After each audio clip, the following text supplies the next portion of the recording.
요한복음 12장 12절로 19절 말씀,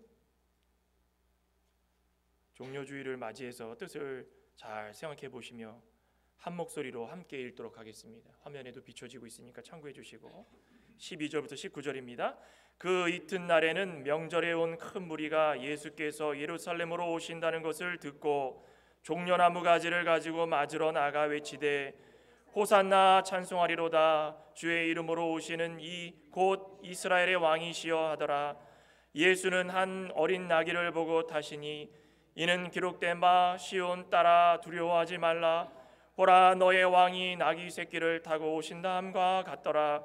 제자들은 처음에 이 일을 깨닫지 못하였다가 예수께서 영광을 얻으신 후에야 이것이 예수께 대하여 기록된 것인가 사람들이 예수께 이같이 한 것임이 생각났더라.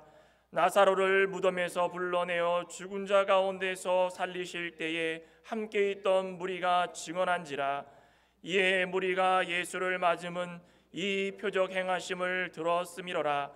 바리새인들이 서로 말하되 볼지어다 너희 하는 일이 쓸데없다. 보라 온 세상이 그를 따르는도다 하니라. 아멘. 요한복음 12장 12절부터 19절 말씀을 한 목소리로 봉독했습니다. 오늘 말씀의 제목은 예루살렘으로 오신 예수님입니다. 우리 같이 한번 따라해 볼까요? 예루살렘으로 오신 예수님. 예루살렘으로 오신 예수님. 저희는 3월부터 시작해서 이 죽음에 관련돼서 계속 말씀을 드렸습니다. 오늘 목사님께서 기도 중에서도 말씀을 드렸지만 이 죽음이라는 것이 우리에게는 끝이 아니다.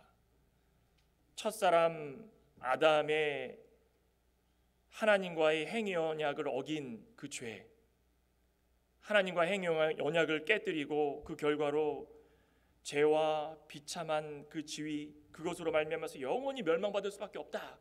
이것이 정해진 결론이었습니다. 그렇지만 하나님의 선하신 뜻대로 행위 언약으로 끝나는 것이 아니라 은혜 언약을 허락하여 주시고, 그 은혜 언약이라는 것은 사망에서 옮겨서 생명으로 들어갈 수 있게는 그 문이 됐다라는 것입니다. 그 문을 여신 분이 누구십니까? 바로 예수 그리스도입니다.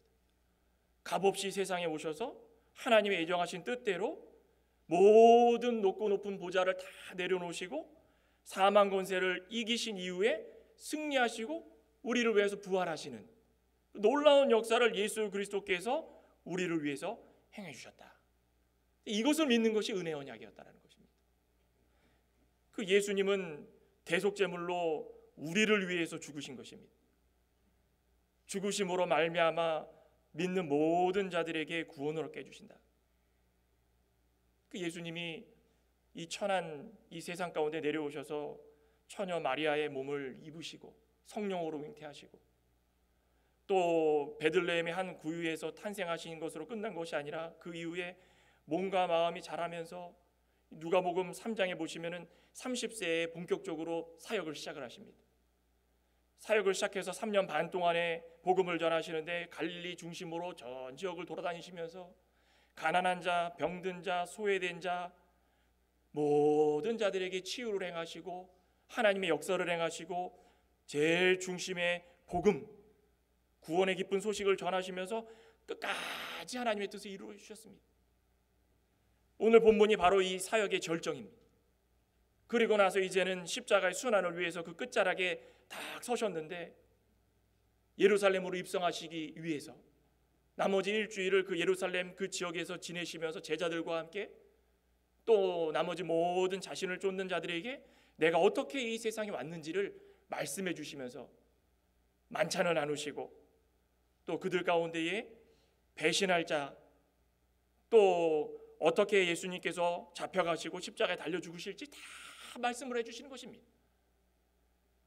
그래서 오늘 이 말씀에도 같이 읽었지만은 종려나무 가지를 흔드는 그 모습을 보이면서 예수 그리스도를 맞이합니다. 그래서 오늘을 종려주일이다 그렇게 이야기를 합니다. 예루살렘으로 입성하신 예수님을 다시 한번 기억하시면서 종려주일을 맞이하는 우리의 마음이 어떤지, 우리 가운데 참 소망을 가지고 다시 한번 예수 그리스도의 따뜻한 사랑에 감사하는 오늘 하루, 또 일주일간 고난주간이 시작이 되는데 이 고난주간에도 예수 그리스도의 그 고난이 어떠한지를 다시 한번 몸소 느낄 수 있는 저와 여러분 되시기를 간절히 소망합니다. 오늘 예루살렘으로 오신 예수님이 어떤 모습으로 이 세상에 오셨고 왜 이 예루살렘을 통과하셔서 순환을 당하셨는가? 첫째로는 예수님은 온 세상을 구원할 왕으로 오셨다라는 것입니다. 오늘 12절 13절의 본문을 보시면은 그 이튿날에 명절에 온 모든 무리가 예수께서 예루살렘으로 오신다는 것을 듣고 종려나무 가지를 가지고 맞으러 나아가 외치되 호산나 호산나 찬송하리로다 주의 이름으로 오시는 이 곧 이스라엘의 왕이시여라고 외쳤습니다. 그 이튿날이 언제입니까? 시간적으로 보면은 당시에는 일요일, 오늘 이 종료주일을 말하는 것입니다. 여기 앞에 12장 1절에 그러죠. 유월절 엿새 전에 예수께서 베다니에 이르시니라.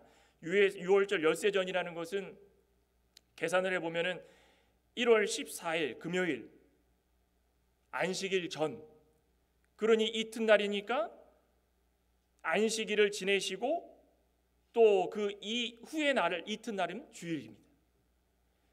안식일은 유대인들에게는 아무것도 할 수 없는 날이고 온전히 하나님을 기억하는 날입니다.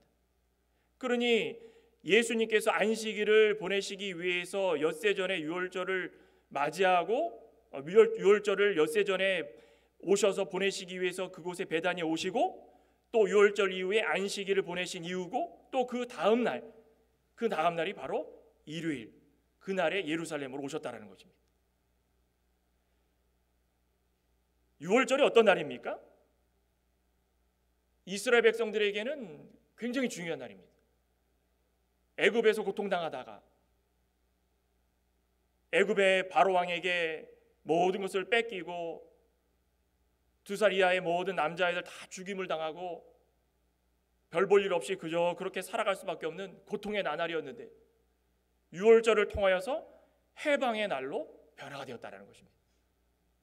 하나님께서 그 억제에 그 억압의 모든 것을 보시고 아셔서 10가지 재앙으로 다 허락하여 주시고 마지막에 장자 재앙을 통하여 가지고 유월절을 보내게 해주시는데 그 유월절을 생각만 할 때마다 너무 기쁜 겁니다.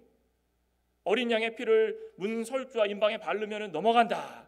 그 패스오버다. 그래서 유월절이지 않습니까? 그 유월절을 생각할 때마다 너무 우리 아들을 살려주신 거 감사하고 우리를 살려주신 거 감사하고 그 고통 속에서 억압당하던 나를 해방시켜 주신 거 감사하고 굉장히 중요한 날입니다. 이 당시에는 어땠을까요?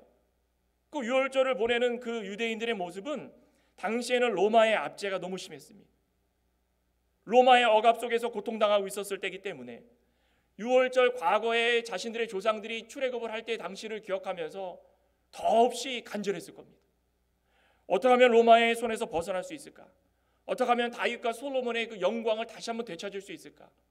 어떻게 하면 우리가 부귀영화를 누리면서 떵떵거리면서 모든 이방 나라들이 우리에게 몸을 굽히고 절을 할 날이 올 수 있을까?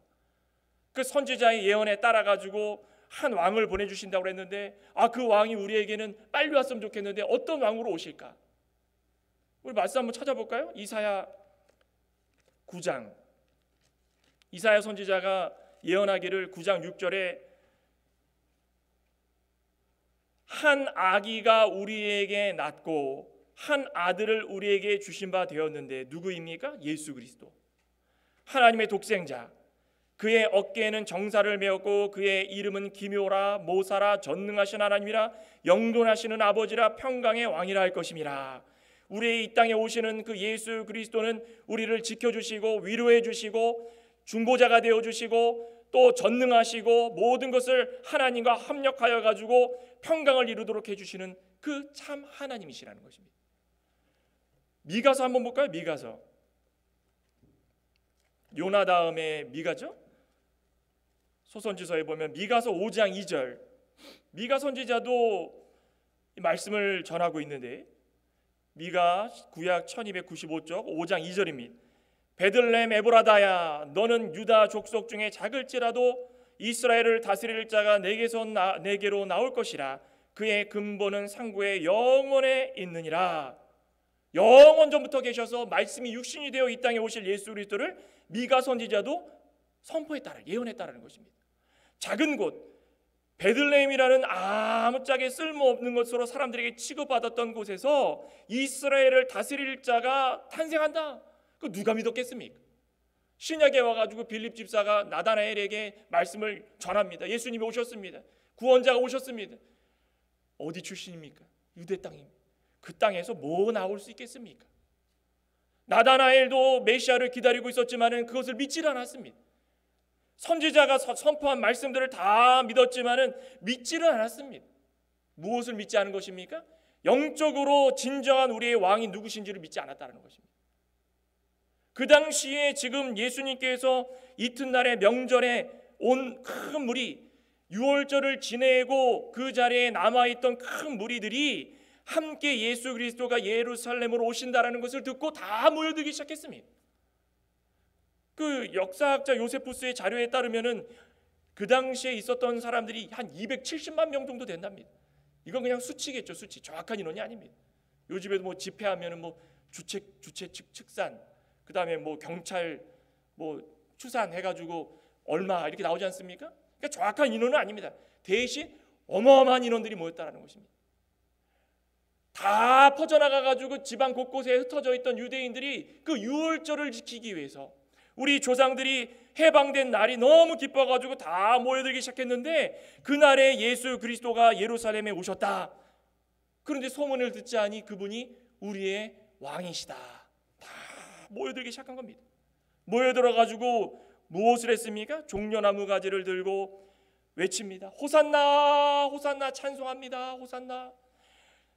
종려나무 가지를 들고 환영해가지고 모든 자들이 기뻐가지고 서로를 얼싸안고 이제는 우리의 다스릴 왕이 오셨구나. 왕이 오셨구나. 이 종려나무라는 것은 당시의 승리와 번영의 상징이었습니다. 그리고 종려나무를 가지고 과거에도 흔든 적이 있습니다. 종려나무 나중에 한번 아시는 분들 아시겠지만은 쭉 뻗어가지고 끝에가 이 부채살처럼 쭉쭉쭉쭉 뻗어 있습니다.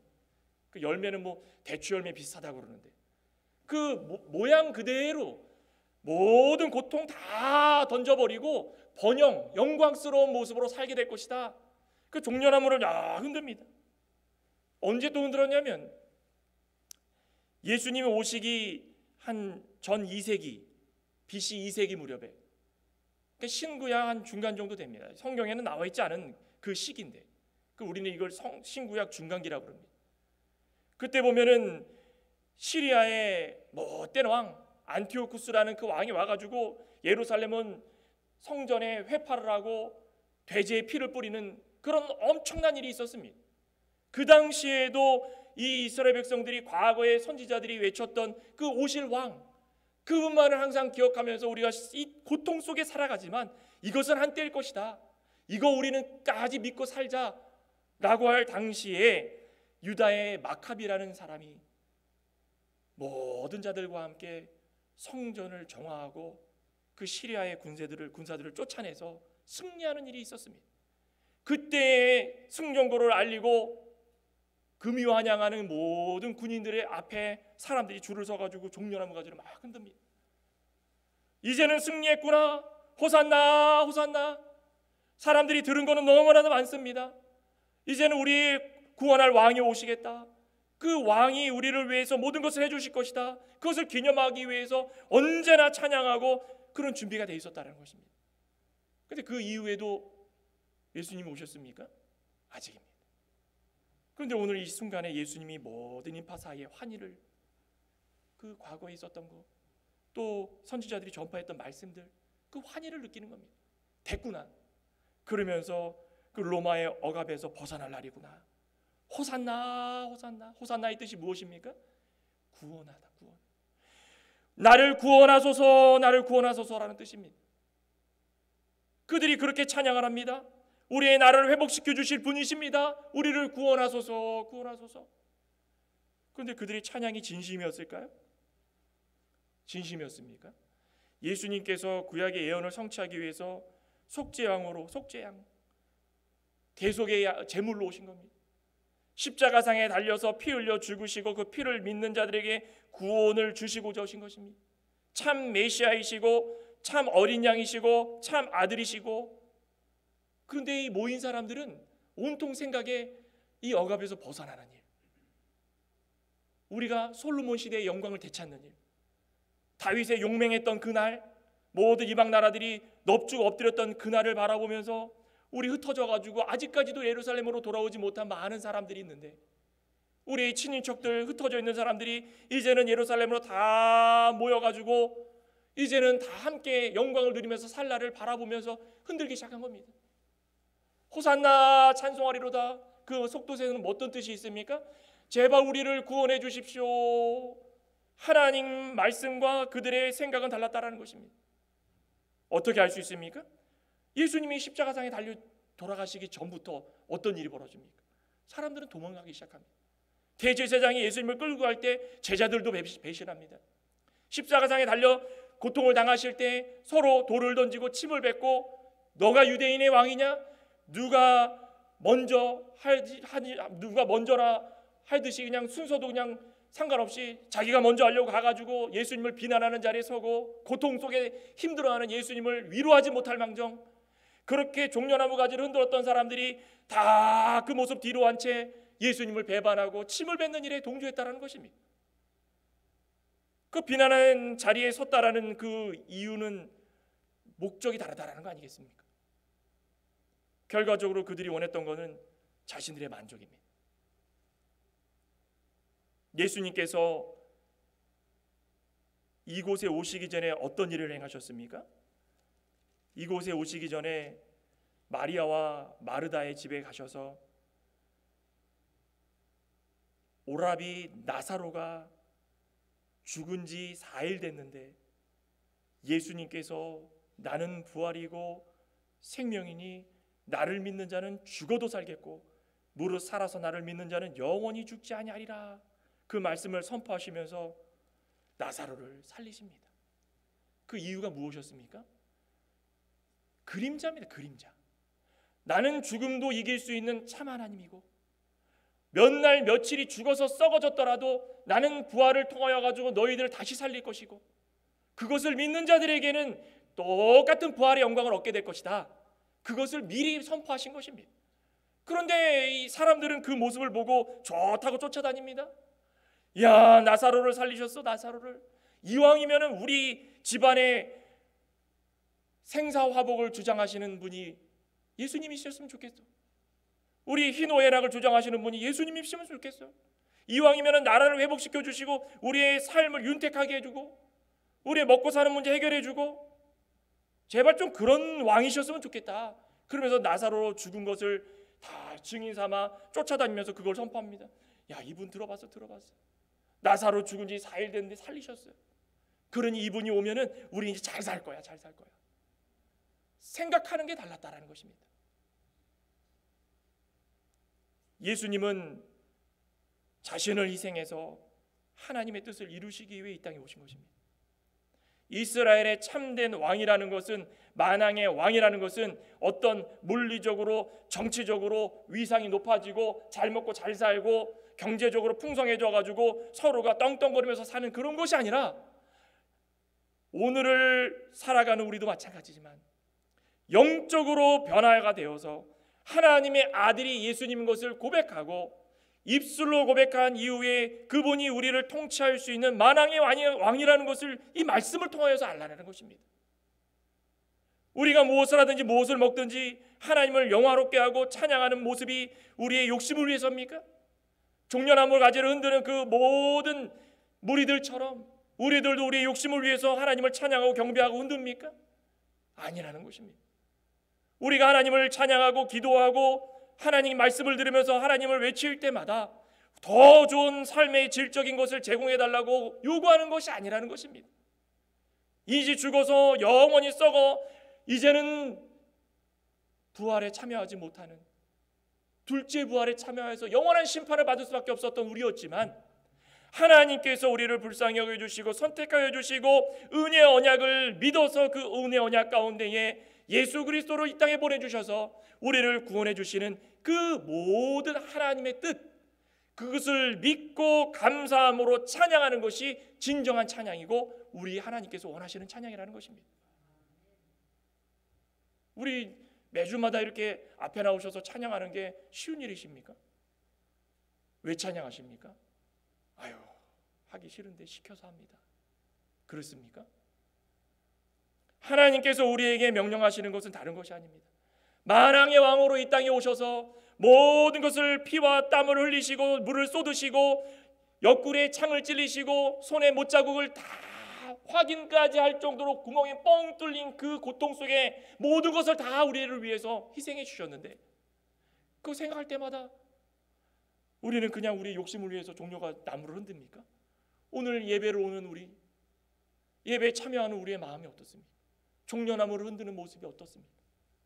종려나무를 흔들 때마다 하나님 감사합니다. 구원의 왕이시고 평화의 왕이시고 우리의 생사화복을 주장해 주시지만 우리는 먼저 우리의 영이 어둠에서 빛으로 깨어 있어서 이제는 세상 가운데의 모든 것을 성결, 거룩히 구별할 줄 아는 모습으로 살도록 해주신 그 은혜 너무 감사합니다. 그 감사해서 우리가 부르기 싫어도 입술로 찬양이 절로 나오는 그런 모습이 하나님께서 원하시는 모습 아니겠습니까? 음틀려도 좋습니다. 늘어져도 좋습니다. 진정한 찬양이 나올 때에 그것이 바로 이 세상을 구원하실 왕을 찬양하는 우리의 모습인 줄 믿습니다. 또 한 가지는 예수님은 화평과 겸손의 왕으로 이 세상에 오셨습니다. 그 예루살렘에 입성하신 것입니다. 14절에 보시면 예수는 한 어린 나귀를 보고 타시니 이는 거룩한 바 시온 따라 두려워 말라 보라 너의 왕이 나귀 새끼를 타고 오신다함과 같더라. 예수님이 나귀 새끼를 타고 왔습니다. 어린 나귀. 스가랴 선지자의 예언의 말씀을 인용한 것이죠. 우리 스가랴서 한번 볼까요? 학계 다음에 스가랴. 구약에 보면은 9장 9절 스가랴 구약 1320쪽 9장 9절입니다. 거기에 뭐라고 말씀하냐면은 스가랴 선지자가 이렇게 말씀합니다. 시온에 따라 크게 기뻐할지어다 예루살렘에 따라 즐거이 부를지어다 보라 보라 집중하라 해서 보라는 것입니다. 내 왕이 내게 임하시나니 그의 공의로우시며 구원을 베푸시며 겸손하여서 나귀를 타시나니 나귀의 작은 것 곧 나귀 새끼니라. 아멘이십니까? 이게 참 여기 지금 예수님의 속성이 세 가지가 나오죠. 무엇입니까? 첫째는 공의로우시다. 진실하셔서 거짓이 없고 늘 옳고 그른 것을 정확하게 구분하셔서 하나님의 뜻대로 말씀대로 심판하실 분이시다. 또 한 가지 무엇입니까? 구원을 베푸신다. 그죠? 구원을 베푸실 분이다. 공의로우시고 구원을 베푸실 분이다. 구원을 베푸신다는 것은 무엇입니까? 대속 공로를 힘입은 모든 자들에게 사망 그 죽음으로부터 소망이 끊긴 것이 아니라 이제는 새로운 소망 새 생명을 얻어서 영원히 그 소망을 가지고 예수님께서 다시 오실 그날까지 살 수 있게 만들었다. 그 구원을 베푸신 것입니다. 또 한 가지 속성이 무엇입니까? 겸손하시다. 예수님은 근본 자체가 겸손이라는 것입니다. 예수님께서 하나님과 동등됨을 빌립보서 2장에 그러죠. 동등된 분이십니다. 그런데 그 동등됨을 취하지 아니하시고 자신을 비워 종의 위치에 내려오셔서 낮고 천한 곳에서 하나님의 뜻을 붙잡고 순종하여서 모든 것들을 다 희생했다. 그럴 필요 없으신 분이었다는 것입니다. 그럼에도 불구하고 온전히 순종한 것은 예수님, 성자 예수님의 속성, 그 근본 자체가 겸손이었다는 것입니다. 온전히 비었다, 온전히 비었다. 겸손이었다는 것입니다. 여기 보면은 나귀 새끼를 선택한 것이 겸손을 사람들에게 보이기 위해서 선택하신 것입니까? 아니라는 것입니다. 아닙니다. 예수님은 근본이 겸손이시기 때문에 그 겸손한 예수님을 나타나기 위한 그 근본 하나님을 보이기 위한 모습이었다는 것입니다. 남들에게 겸손을 모습을 보여가지고 어떤 생색을 내거나 그런 게 아닙니다. 우리도 그러죠. 겸손하십시오. 예수님과 같이 항상 겸손한 모습으로 살아가십시오. 예수님의 마음을 닮으십시오. 겸손해야 됩니다. 뭐 자꾸 겸손하라고 그러느냐. 아유 교회만 다니면 자꾸 겸손 소리 들어가지고 너무 힘들다. 근데 그 겸손은 예수님의 근본입니다. 그 근본 하나님 아들 예수님을 우리는 닮아가기 위해서 겸손을 훈련해야 되지 않겠습니까? 조금이라도 겸손해지려고 애를 쓸 수 있는 모습이 우리 가운데 있어야 된다는 것입니다. 왜요? 우리는 예수님을 닮기 때문에, 예수님을 닮는 것이 우리의 희망이고 소망이기 때문에, 우리는 예수님을 통하여서 구원받았기 때문에, 우리 하나님의 아들이기 때문에 겸손이 우리 가운데 있어야 된다는 것입니다. 그러니까 예수님은 그걸 원하시는 것입니다. 내가 겸손한 것을 너희들에게 선포하려고 자랑하려고 그러는 것이 아니다. 근본이 겸손이기 때문에 내 모습을 보고 너희들도 겸손하게 살아라. 저 여러분들은 좀 겸손한 삶을 사시기 부탁드리겠습니다. 겸손한 삶이라고 그래가지고 막 고개가 막 땅에 막 처박듯이 막 숙여가지고 아닙니다, 못하겠습니다, 이게 아니라는 것입니다. 늘 온유, 늘 사랑, 늘 평화. 내가 가는 곳에 온유가 있고 평화가 있고 사랑이 있으면 그 사람이 겸손한 사람인 것입니다. 내가 가는 곳에 화가 있고 내가 가는 곳에 싸움 박질이 있고 내가 가는 곳에 분쟁이 분열이 나, 그건 겸손한 사람이 아니라는 것입니다. 아닌데요, 저 사람이 잘못한 건데요. 내가 겸손하면 그 분위기가 달라진다는 것입니다. 예수님께서 이 세상에 겸손한 모습으로 오신 이유가 바로 그것입니다. 나의 모습을 통하여서 평안이 생기고 안정이 생기고 기쁨이 생기고 영생이 있다. 너희들이 그것을 아느냐? 스가랴 9장 10절에 바로 그 말씀을 합니다. 내가 에브라임의 병거와 예루살렘의 말을 끊게 했고 전쟁하는 활도 끊으리니 그가 이방 사람에게 화평을 전할 것이요 통치하는 바다에서 바다까지 유브라데 강에서 땅끝까지. 유브라데 강이라는 것은 경계입니다. 세상과 이 교회의 경계입니다. 하나님께서 이 세상에 예수 그리스도를 보내주셔가지고 이제는 모든 만물들이 하나님 통일, 만물 통일, 하나님을 통하여서 말씀을 통하여서 화평케 되는 일이 있을 것인데 예수 그리스도 겸손하신 그분을 통하여서 우리가 다 그렇게 될 것이다라는 것입니다. 이 말씀을 읽고 아멘 했으면 우리도 겸손해야 된다는 것입니다. 그 본문을 오늘 요한복음을 계속 보시면은 어린 나귀를 타고 오십니다. 옳은 이 요한 사도는 거기까지만 기록을 했지만 마태, 마가 사도들은 다른 말씀을 또 기록을 합니다. 우리 마태복음 21장에 보시면은 2절에 예루살렘에 오시는 그 예수님을 묘사하기를 2절에 뭐라고 말씀합니까? 너희는 맞은편 마을로 가라. 그리하면 그 매인 나귀와 나귀 새끼 함께 있는 것을 보리니 풀어 내게로 끌고 와라. 만일 누가 무슨 말을 하거든 주가 쓰시겠다 하라. 이미 다 하나님이 예견하셨다. 예상 다 하나님께서 예언하시고 선지자를 통하여서 선포하신 말씀들이 성취되도록 그렇게 말씀하시는 것입니다. 즉시 그 말을 듣자마자 즉시 보내리라. 이는 선지자를 통하여 하신 말씀을 이루려 하심이라. 시온의 딸들에게 이르기를 내 왕이 내게 임하나 그는 겸손하여 나귀 곧 멍에 매는 짐승의 새끼를 탔도다. 예수님께서 이 세상에 오실 때의 모습들을 조금 더 상세하게 기록해 주셨습니다. 갖출 건 다 갖춘 왕의 모습으로 입성하셨습니까? 나라를 소유하고 회복시킬 왕으로 위대함을 가지고 웅장하게 입성하셨습니까? 그런 모습이 하나도 없었다는 것입니다. 아니 이 구약에 선포했던 말씀에 따르면은 이스라엘을 회복시켜줄 메시아고 만왕의 왕이고 모든 나라 족속들이 굴복한다고 그랬는데 어떻게 이렇게 초라하게 오십니까?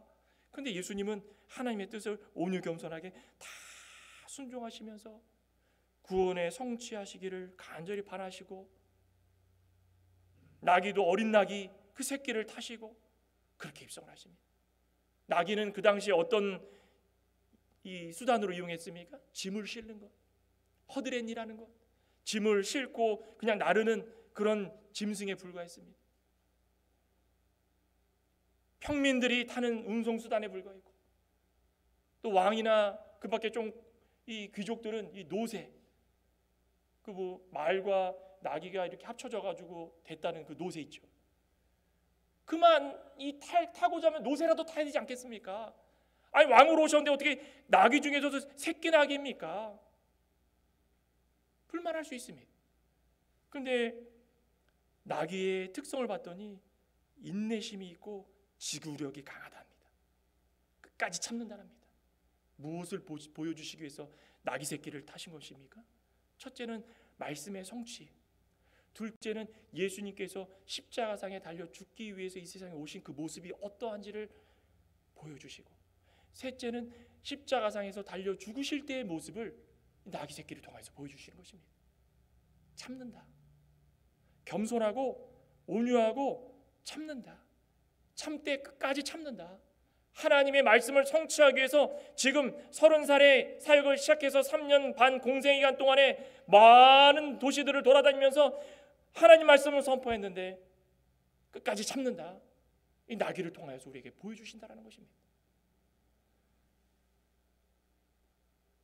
여기 봤더니 16절에 본문에 보면 제자들이 그 모습을 다 봤는데도 처음에 이 일을 깨닫지 못합니다. 제가 말씀드린 게 바로 이겁니다. 분명히 보아 알았고 들어서 알았고 준비해서 알았는데 막상 눈에 닥치니까 그걸 깨닫지 못합니다. 근데 언제 알았습니까? 예수께서 영광을 얻으신 후에야. 십자가상에서 고통 속에 피와 물을 다 쏟으시고 이제는 몸이 축 처져가지고 운명하셨을 때에 하늘이 그냥 어두컴컴해지면서 성소와 지성소를 이었던 휘장이 찢어지고 모든 세상 만물들이 하나님의 말씀 가운데 움직여지는 것을 본 후에야, 그 후에야 예수께서 하신 말씀들을, 기록한 말씀들을 그제서야 깨달았다는 것입니다. 안타깝죠? 저와 여러분들은 이런 모습이 아니길 소망합니다. 우리의 믿음 생활이 그저 보이는 모습으로 끝나는 것이 아니라 보이지 않는 저 멀리 모습까지도 하나님께서 우리에게 원하시는 모습이 어떤 것인지를 그것을 깨달아서 예수 그리스도가 우리의 왕이시고 어떤 왕이십니까?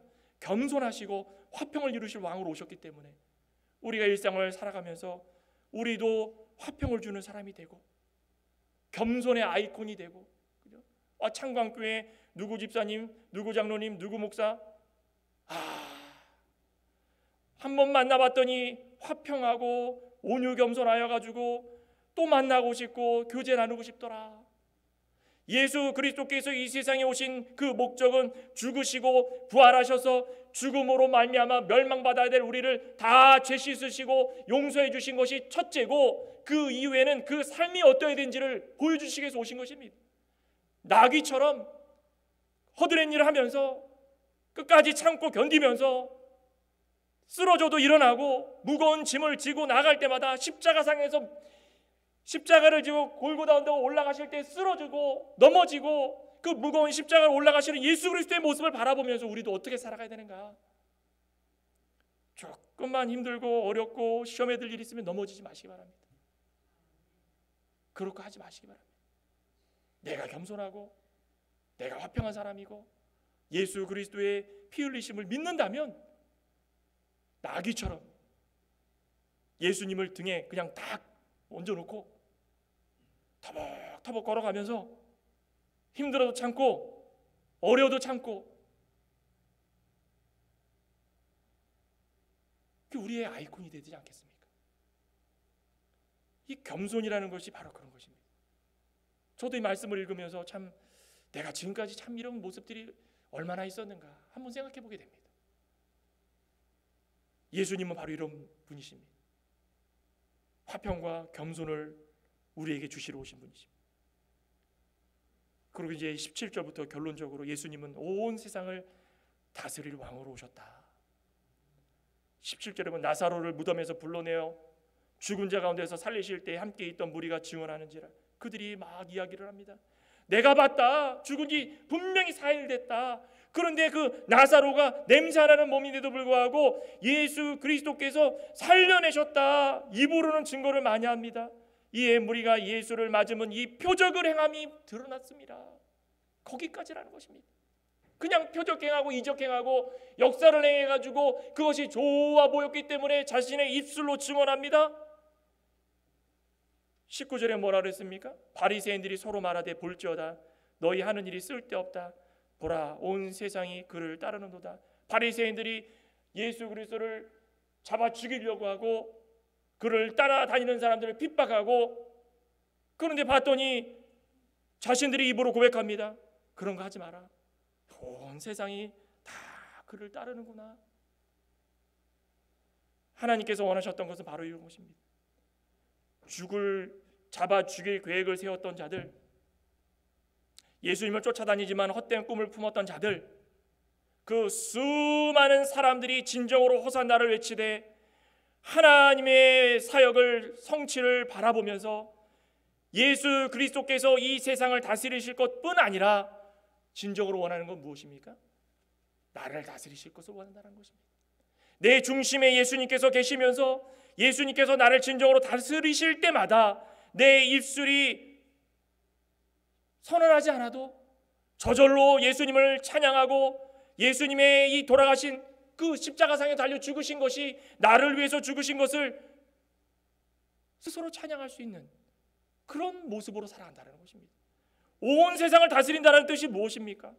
땅끝까지 복음이 전하게 된다는 것입니다. 마태복음 28장 마지막에 온 세상 끝까지 복음을 전할 수 있는 그 지상명령을 예수님께서 선포하신 것처럼 이제는 우리가 예수 그리스도의 모든 죽으심을 끝까지 입술로만 선포하는 것이 아니라 우리의 마음이 진정으로 변화가 되어서 예수 그리스도께서 우리의 마음을 통치하실 것을 믿고 살아가는 것이, 그것이 예수 그리스도께서 온 세상을 다스리실 왕이라는 것을 증명하고 있다는 것입니다.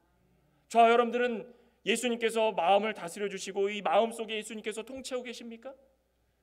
부인하는 자리에 서지 마시기 바랍니다.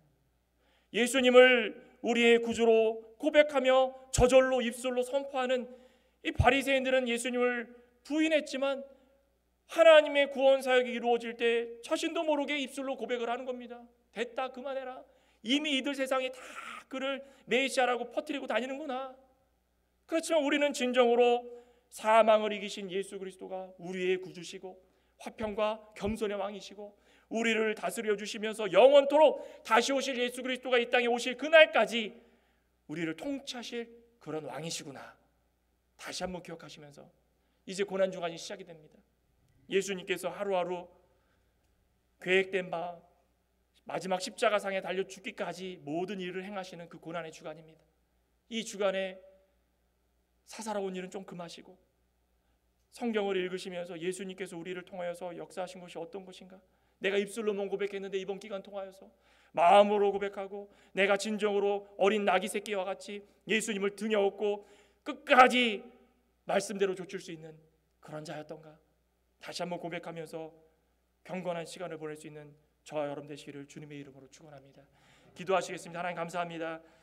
예루살렘으로 입성하신 예수님, 그분은 단순하게 역사를 행하시며 이적을 행하신 분이 아니시라 평화와 겸손의 왕이시고 우리를 다스리실 온전한 왕이심을 말씀을 통해서 깨우쳤습니다.